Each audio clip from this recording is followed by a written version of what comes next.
Oui, mon puits, il a rempli de sable. Puis il a ravagé mon terre. Et puis s'il a rempli du sable dans les puits, il n'y a plus de travail dans le jardin. En avril 2021, la République du Djibouti a connu la deuxième tempête qui a fait vraiment beaucoup de dégâts, des infrastructures, des habitations, mais aussi des fermes agricoles, des barrages, des retenues d'eau. Les gouvernements devaient très rapidement trouver une solution à cette catastrophe pour que les populations, les petits ménages qui vivaient de ça puissent revenir à leur situation d'auparavant. Nous avons demandé à de nos partenaires financiers de nous appuyer sur cet aspect-là. La BAD, heureusement, a été la plus réactive et nous a donné un financement de 400 000 $. Et puis, nous avons aussi travaillé beaucoup avec le PNUD, techniquement, qui avait les infrastructures, qui avait les procédures adéquates pour pouvoir mettre en œuvre rapidement ces projets-là.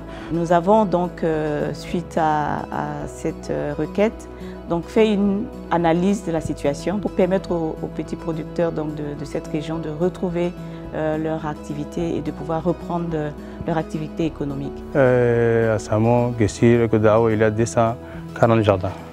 Les cultures que nous cultivons, ce sont les tomates, les oignons et les cultures, les arbres fruitiers, c'est-à-dire les goyaves, le goyavier, manguier, citronnier, papayer et beaucoup d'autres choses.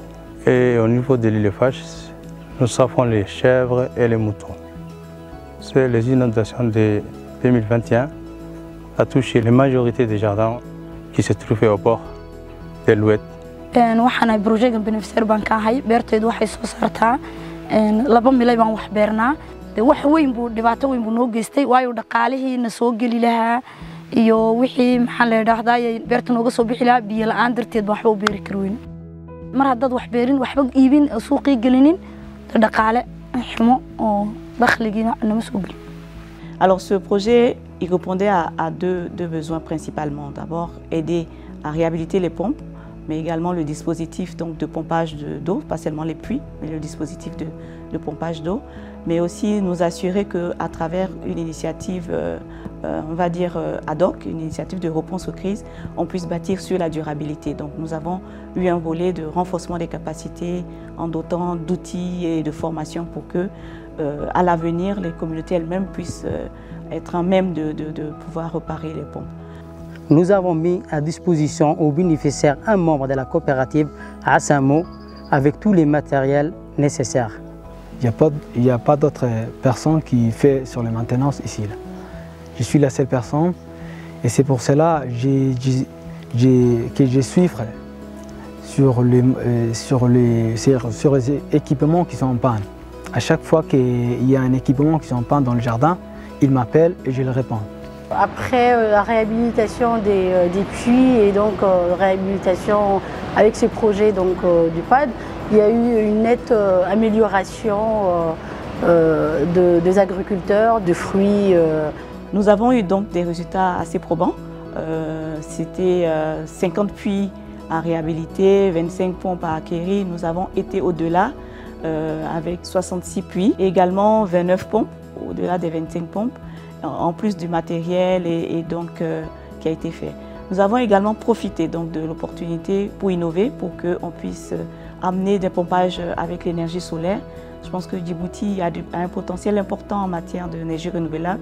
Et donc nous avons profité également de l'opportunité pour pouvoir tester le pompage solaire. Aujourd'hui, nous sommes heureux de cette expérience. Donc au-delà de cette réponse à la crise et de l'expertise que le PNUD a apportée, nous avons su collaborer avec le gouvernement, avec la coopérative, les acteurs locaux, avec le conseil régional qui a aidé à identifier les bénéficiaires et les membres de la coopérative.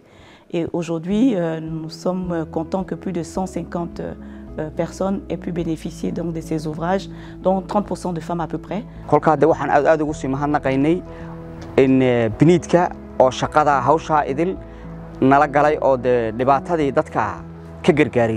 Nous remercions donc, je profite donc de ce micro pour remercier le ministre des Finances, son Excellence Monsieur le ministre Ilias Douali, qui a fait confiance au PNUD mais également à la BAD, Banque africaine de développement, qui très rapidement, à travers donc, son initiative de réponse aux crises, a réagi favorablement donc, pour que nous puissions mettre en œuvre de façon efficace ce projet. Nous sommes donc heureux de cette collaboration gagnant-gagnant avec le gouvernement de Djibouti, avec les collectivités, au bénéfice des communautés, parce que nous sommes là pour les communautés.